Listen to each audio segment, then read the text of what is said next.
اب میں تقریر کے لیے دعوت دینے لگا ہوں ہماری بزرگ شخصیت برادر محترم حضرت مولانا عبد الخالق صدیقی صاحب کو. وہ انشاءاللہ العزیز اب موت کے موضوع پر چند گزارشات عرض کریں گے.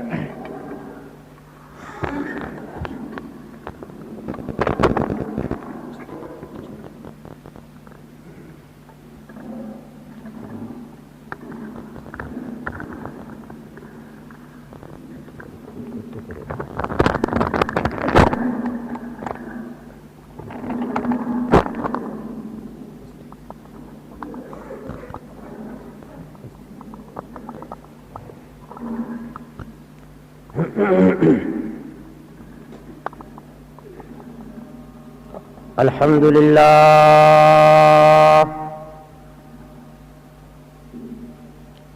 الحمد للہ العلی الکبیر المتعال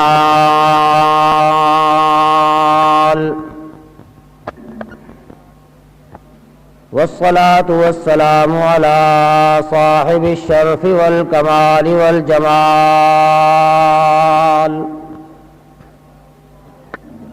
ارسلہ اللہ تعالی بالحق بشیرا ونذیرا وداعیا الی اللہ بإذنہ وسراجا منیرا.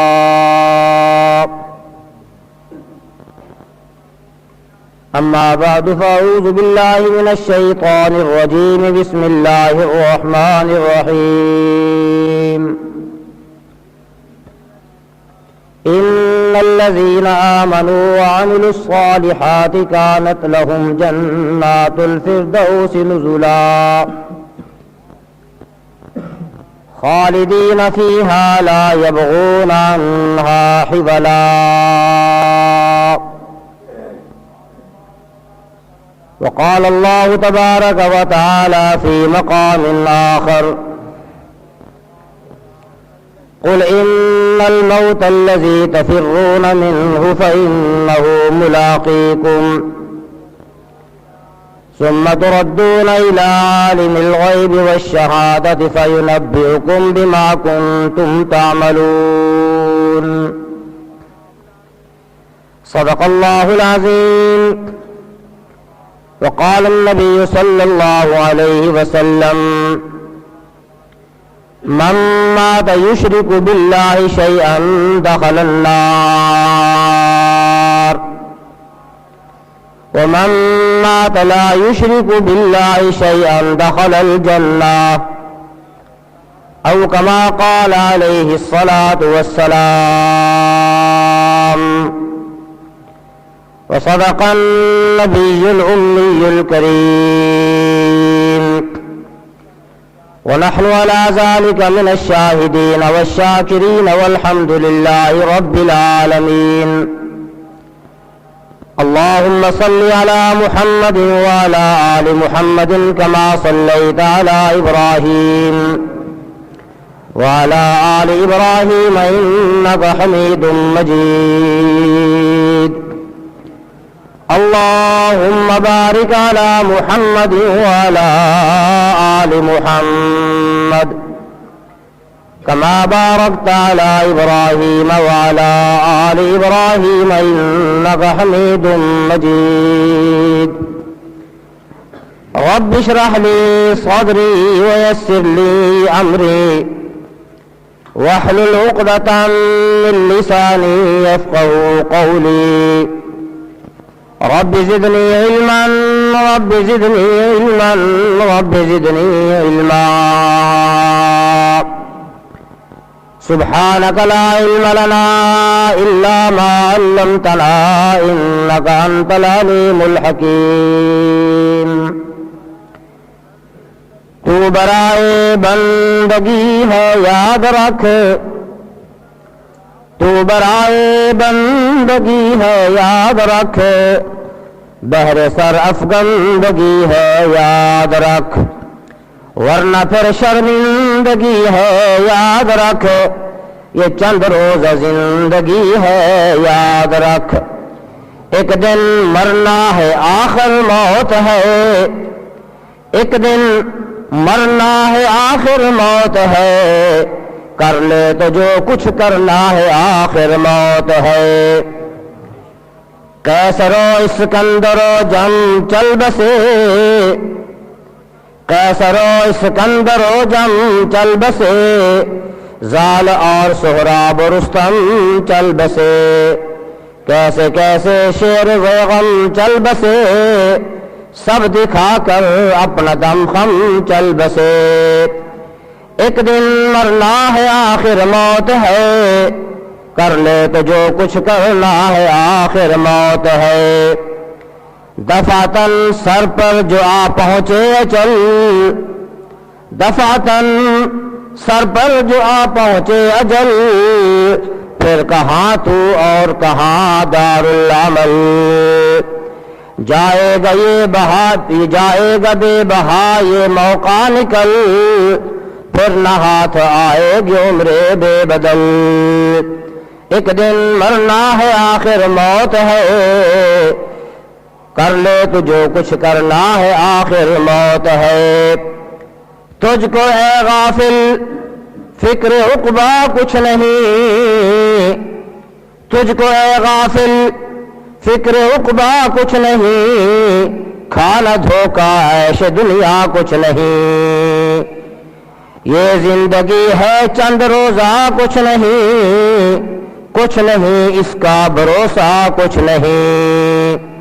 ایک دن مرنا ہے آخر موت ہے، کر لے تو جو کچھ کرنا ہے آخر موت ہے۔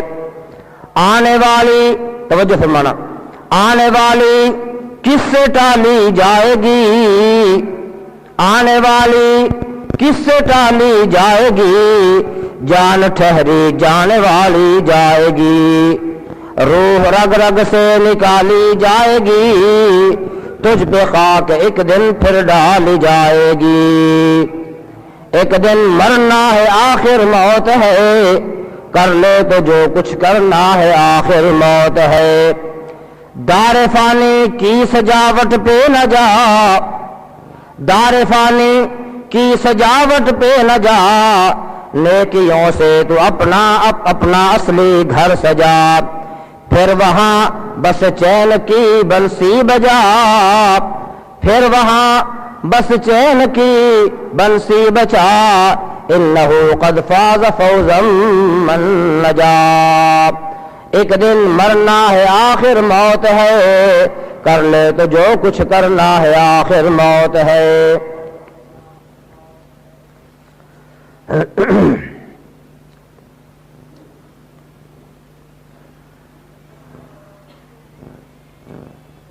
میرے انتہائی واجب الاحترام علماء کرام، طلباء اعظام اور اس ادارہ کے روح رواں برادر مکرم حضرت مولانا حبیب الرحمان صاحب فاروقی و دیگر بزرگان محترم اور عزیز نوجوان دوستو، آج ہم یہاں پہ ایک ایسی فضا کے اندر حاضر ہیں کہ کل ہمارے ایک انتہائی دیرینہ ساتھی اور ایک درویش خدا مست، ایک درویش خدا مست، جن کو کبھی ہم کسی محفل میں بات کر لیا کرتے تھے، کبھی ان سے ہنسی مذاق بھی ہو جاتی تھی، کبھی ان سے گفتگو بھی ہو جاتی تھی، لیکن اچانک آنن فانن وہ ہمیں افسردہ چھوڑ کر اس دنیا سے چل بسے۔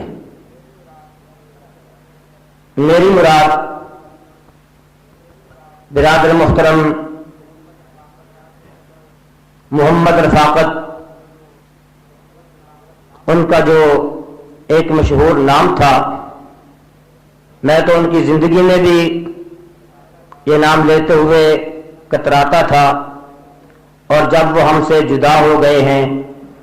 اب تو میرا حوصلہ نہیں پڑتا کہ میں ان کے تعارفی نام سے یاد کروں۔ البتہ جو میں انہیں محبت سے یا آپ انہیں محبت سے کہہ دیا کرتے تھے کہ پیر محمد رفاقت صاحب،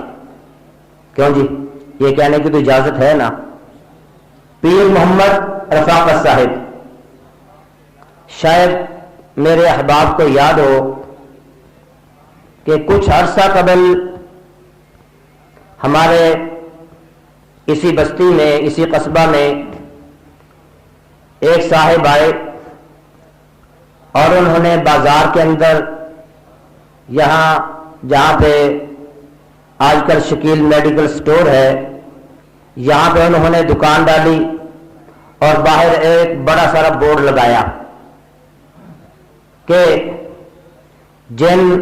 دیو بھری پری آسیب بھوت بھوتنی، اس قسم کے الفاظ انہوں نے ایک بڑا ٹائٹل سجا کر وہ اپنا ڈیرا جما کے بیٹھ گئے۔ تو احباب نے مشورہ کے ساتھ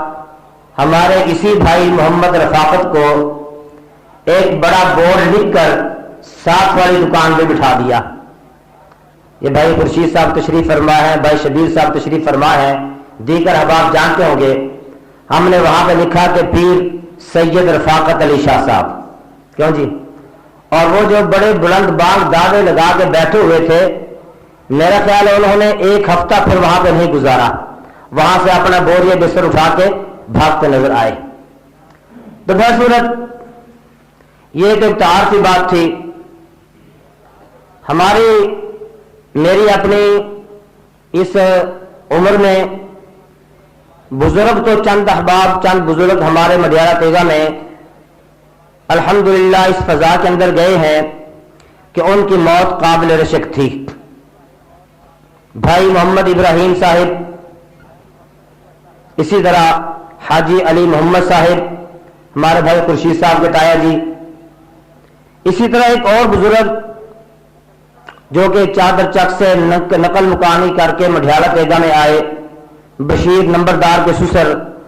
ان کو بھی آپ کو یاد ہوگا کہ ان کی موت بھی آئی تھی تو سجدے کی حالت میں آئی تھی۔ وہ تو بزرگ تھے، اکثر ان بچوں کو، نوجوانوں کو پتہ نہ ہوگا،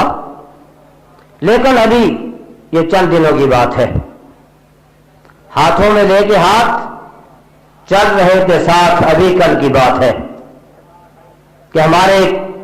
عزیز بھائی مولانا عبد الرحیس صاحب رحمت اللہ تعالی علیہ، ان کی موت بھی قابل رشک آئی۔ آج سے تقریباً 1.5 ماہ پہلے یا 2 ماہ پہلے اتنا ہی عرصہ ہوا ہے کہ وہ بھی نماز کی حالت میں سجدہ کی حالت میں ان پہ وہ اٹیک ہوا ہے، اور اس کے بعد ان کی ہوش نہیں آئی، اور اسی بے ہوشی کے عالم میں اس دار فانی سے کوچ کر گئے ہیں۔ اور ابھی یہ تو کل کی بات ہے، ہمارے بھائی محمد رفاقت صاحب قرآن کریم کی تلاوت کی گونج میں انہوں نے اپنی جان آفرین کے سپرد کی ہے۔ میں نے اپنے مشائخ کی بات سنی ہے، اور اسی حوالہ سے علماء کرام سے حدیث طیبہ بھی سنی ہے۔ میں تو ایک کم علم انسان ہوں، ان طلباء کرام اور علماء کرام کی موجودگی میں بات کرنا بہت اپنے لیے اعزاز بھی سمجھتا ہوں، اور ڈر بھی لگ رہا ہے کہ کہیں کوئی بات میرے منہ سے ایسی نہ نکل جائے کہ جو کہ حقیقت میں مبنی نہ ہو۔ بہرصورت علماء کرام سرکار دو عالم صلی اللہ علیہ وسلم کا یہ ارشاد گرامی ہمیں سناتے ہیں کہ جس حال آدمی دنیا سے رخصت ہوگا، دن قیامت کے اسی حال میں اٹھے گا، دن قیامت کے اسی حال میں اٹھے گا۔ میں نے یہ منظر دیکھا تو نہیں، آپ میں سے کسی نے نہیں دیکھا، سنا سب نے ہے کہ ہمارے جمعیت اشاعت توحید و سنہ کے روح رواں شیخ القرآن حضرت مولانا غلام اللہ خان رحمت اللہ تعالی علیہ نور اللہ مرقدہ رحمت واسعۃ کاملہ، آپ ایک مرتبہ کہہ دیں رحمت اللہ تعالی علیہ، ان شخصیت کا تذکرہ آئے تو دل کھول کے کہہ دیا کرے رحمت اللہ تعالی علیہ۔ انہوں نے دبئی کی ایک مسجد میں ایک دن بیان فرمایا ہے، اگلے دن پھر ان کا بیان تھا۔ اسٹیج پہ قرآن کریم کی تلاوت ہو رہی ہے، ایک قاری قرآن اسٹیج پہ اللہ کے قرآن کی تلاوت کر رہا ہے، اور حضرت شیخ القرآن مولانا غلام اللہ خان رحمت اللہ تعالی علیہ مصلی پہ بیٹھ کر نماز عشاء سے فارغ ہو کر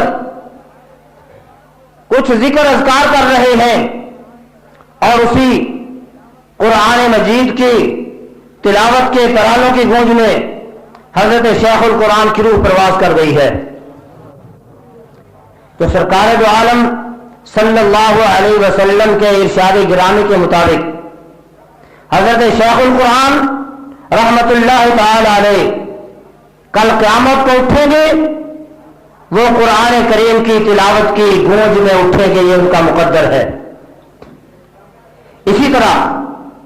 جامعہ اشرفیہ کے شیخ الحدیث حضرت مولانا محمد ادریس صاحب کاندھلوی رحمت اللہ تعالی علیہ، ان کی موت بھی اسی حالت میں آئی ہے کہ طلباء کو حدیث شریف کا سبق پڑھا رہے ہیں، سامنے حدیث طیبہ کی کتاب غالباً مشکات شریف کھلی ہوئی ہے، اور اسی حال میں ان کی روح پرواز کر گئی ہے۔ اسی انداز میں ہمارے بھائی محمد رفاقت صاحب، وہ بھی کل قرآن مجید کی تلاوت کے گونج میں ہم سے جدا ہو گئے ہیں، اور یقیناً یہ ان کا مقدر ہے کہ انشاءاللہ وہ کل قیامت کو اٹھیں گے تو ان کی زبان پہ قرآن کا ترانہ جاری ہوگا۔ کیوں؟ کہ اللہ تبارک و تعالی نے ایمان والوں کے مقدر میں یہ بات لکھ دی ہے کہ وہ ایمان والے کہ جو ایمان کے ساتھ نیک اعمال کرتے ہیں، ایمان کے ساتھ نیک اعمال کرتے ہیں۔ آج دنیا میں کچھ لوگ کہتے ہیں فلاں صاحب جو ہیں وہ بہت عامل ہیں، ان کے پاس بہت زیادہ اعمال ہیں، وہ ہر وقت اللہ اللہ کرتے نظر آتے ہیں، لیکن ہم نے دیکھنا یہ ہے کہ وہ ہر وقت اللہ اللہ کرنے والا وہ خدا کی توحید کا بھی قائل ہے یا نہیں، وہ میرے پیغمبر علیہ السلام کے سنت کا متبع ہے یا نہیں۔ اگر کسی کے پاس اللہ کی توحید کی دولت نہیں ہے، اور کسی کے پاس اگر میرے پیغمبر علیہ السلام کے سنت کی اتباع والی دولت موجود نہیں ہے، تو وہ کتنے بڑے اعمال کر دے، اس کے سارے اعمال اللہ پاک غارت کر دیں گے۔ اعمال کے لیے شرط ہے ایمان، اعمال کے لیے شرط ہے کیا بھائی؟ ایمان۔ اللہ نے قرآن مجید کے اندر جہاں جہاں بھی اعمال کی جزا بیان کی ہے، اللہ نے وہیں پہ ایمان کی شرط بھی ساتھ لگا دی ہے، جیسا کہ میں نے ابھی قرآن مجید کی آیت بینہ تلاوت کی۔ اعوذ باللہ من الشیطان الرجیم، بسم اللہ الرحمن الرحیم، ان الذین آمنوا وعملوا الصالحات کانت لہم جنات الفردوس نزلا۔ اللہ فرماتے ہیں جو لوگ ایمان لائے، جو لوگ ایمان لائے، کیسا ایمان؟ وہ اللہ کی وحدانیت پہ ایمان لائے، وہ میرے پیغمبر علیہ السلام کی ختم نبوت اور ختم رسالت پہ ایمان لائے، وہ ملائکہ پہ ایمان لائے، وہ آخرت پہ ایمان لائے، وہ اچھی بری تقدیر اللہ کی طرف ہونے سے ایمان لائے، اور موت کے بعد اٹھائے جانے پر ایمان لائے۔ ان الذین آمنوا وعملوا الصالحات، بے شک جو لوگ ایمان لائے اور ایمان لانے کے بعد انہوں نے نیک اعمال کیے، اللہ فرماتے ہیں کانت لہم جنات الفردوس نزلا، کہ ان کے لیے اللہ نے جنت کی مہمانیاں تیار کی ہے، ان کے لیے جنت کی مہمانیاں تیار کی ہیں، اور وہ جو بہشت اللہ تبارک و تعالیٰ نے تیار کر رکھی ہے ایمان والوں کے لیے، اور اللہ نے اپنے دوستوں کے لیے جو جنت تیار کر رکھی ہے، اللہ تبارک و تعالیٰ قدم قدم پہ اپنے دوستوں کا تذکرہ فرماتے ہوئے اس جنت کی بہاروں کا تذکرہ فرماتے ہیں۔ مثال کے طور پر اللہ تبارک و تعالیٰ نے 11ویں سپارے کے اندر اعلان فرمایا، الا ان اولیاء اللہ لا خوف علیہم ولا هم يحزنون الذين آمنوا وكانوا يتقون لهم البشرى في الحياة الدنيا وفي الآخرة لا تبديل لكلمات الله ذلك الفوز العظيم۔ وہاں پہ بھی اللہ نے فرمایا، الا خبردار خبردار خبردار، الا ان اولیاء اللہ، خبردار جو اللہ کے دوست ہے، جو اللہ کے ولی ہے، الا ان اولیاء اللہ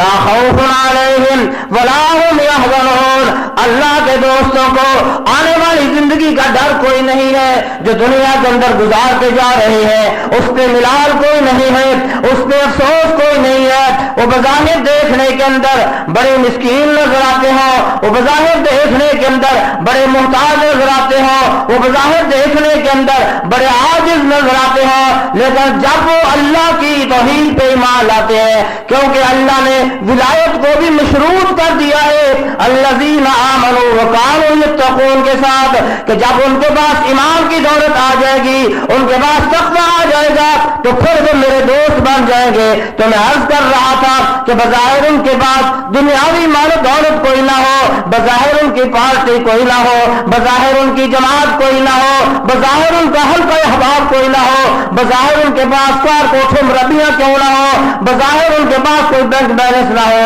لیکن جب وہ اللہ سے لو لگا لیتے ہیں، جب وہ اللہ سے لو لگا لیتے ہیں، اللہ سے لو لگانے کی بدولت پھر اللہ تبارک و تعالیٰ ان کے لیے اعلان کرتے نظر آتے ہیں، ان اولیاء اللہ، بے شک جو لوگ اللہ کے دوست ہیں، لا خوف علیہم ولا هم يحزنون، ان کو آنے والی زندگی کا ڈر نہیں، جو دنیا کے اندر گزار کے جا رہے ہیں اس پہ ان کو ملال کوئی نہیں۔ اللہ اکبر۔ میرا بھائی کل ہم سے جدا ہوا، محمد رفاقت جو جدا ہوا، ہم لوگ ان کو بظاہر بڑا مسکین سمجھنے والے، بڑا عاجز سمجھنے والے ہیں بھی، وہ یقیناً مسکین تھے، عاجز تھے، ہر وقت عاجزی کے اندر زندگی گزارنے والے، اور ہر وقت اللہ اللہ کرنے والے۔ خدا کی قسم جب بھی اس سے بات ہوئی ہے اس نے کبھی یہ نہیں کہا کہ صدیقی صاحب مجھے ٹوپی چاہیے، مجھے رومال چاہیے، مجھے کپڑا چاہیے، نانا میرے ساتھ جب بھی ملاقات ہوئی ہے اس نے یہی کہا ہے، صدیقی تیرے کو ایک تسبیح ہے، ایسی تصویریں دے دے، صدیقی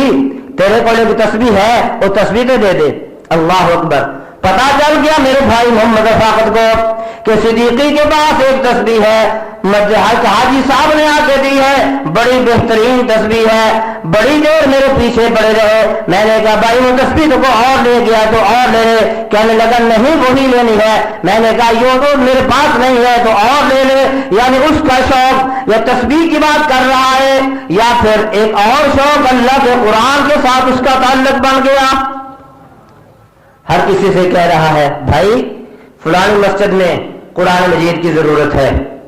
فلاں مدرسہ میں قرآن مجید کی ضرورت ہے، آپ ہدیہ کریں گے۔ انہوں نے بہت مقامات پہ قرآن مجید پہنچائے ہیں، تو عرض کرنے کا مقصد یہ ہے کہ وہ بظاہر کس حالت کے اندر زندگی گزارنے والے کہ جب ان کی لو اللہ سے لگ گئی، اللہ سے لگ گئی، اور جس کی اللہ سے لو لگ جاتی ہے وہ کہنے والے بھی کیا خوب کرتے ہیں۔ ایک ہمارے بزرگ فرمایا کرتے تھے اللہ سے لو لگا لے، اللہ سے بات سمجھ آ رہی ہے، اللہ سے لو لگا لے، دنیا کے چھوڑ دندے، اس تھوڑی سی زندگی میں کیا کیا کرے گا بندے۔ میں بات ختم کر رہا ہوں تو یہ ترجمہ کر کے کہ ان الذین آمنوا وعملوا الصالحات، بے شک جو لوگ ایمان لائے اور ایمان لانے کے بعد نیک اعمال کیے، کانت لہم جنات الفردوس نزلا، اللہ نے ان کے لیے جنت کی مہمانیاں تیار کی ہیں۔ کیا ہوگا جب وہ جنت کے اندر چلے جائیں گے؟ اللہ والی جنت میں جو اللہ نے تیار کی ہے، اس جنت میں انسان عزت کے ساتھ جائے گا، آبرو کے ساتھ جائے گا، احترام کے ساتھ جائے گا۔ میں نہیں کہتا، اللہ کا قرآن کہتا ہے وسیق الذین اتقوا ربهم الى الجنة زمرا حتى اذا جاءوها وفتحت ابوابها وقال لهم خزنتها سلام علیکم طبتم فادخلوها خالدین۔ یہ اس جنت کا تعارف ہے جو اللہ نے تیار کی ہے، اور ایک جنت پاک پتن میں بھی بنی ہوئی ہے جس کا رات دروازہ کھلا 12 بجے، جہاں پہ پولیس لاٹھی چارج کرتی ہے، وہاں سے شرابی بھی گزر رہے ہیں، وہاں سے زانی بھی گزر رہے ہیں، وہاں سے رشوت لینے والے بھی گزر رہے ہیں، وہاں سے سود کھانے والے بھی گزر رہے ہیں۔ وہ پاک پتن والا، وہ بہشتی دروازہ، وہاں سے سب ایک مرتبہ گزر کر جوتے کھا کھا کر، ڈنڈے کھا کھا کر پھر فخر کر رہے ہیں ہم جنت سے گزر کے آئے ہیں۔ میں نے کہا لعنت ہے ایسی بہشتی دروازے سے گزرنے پر جہاں پہ انسان کی تحقیر ہو اور انسان کو ذلیل کیا جائے۔ عزت تو تب ہے کہ انسان جنت کے ساتھ اللہ والی عزت کے اندر جائے۔ اللہ فرماتے ہیں جب میری جنت کے اندر کو چلا جائے گا خالدین فیہا، اس میں ہمیشہ ہمیشہ رہیں گے، اور جو جنت کے اندر چلا گیا پھر اس کے دل میں یہ خواہش پیدا نہیں ہوگی کہ میں یہ جنت چھوڑ کر کسی اور جگہ پہ چلے جاؤں۔ خالدین فیہا لا یبغون عنہا حولا۔ بہرصورت دعا گو ہوں بھائی محمد رفاقت کے لیے کہ اللہ پاک ان کے درجات کو بلند فرمائے اور نواح حکیم کو صبر جمیل عطا فرمائے۔ وما علینا الا البلاغ المبین۔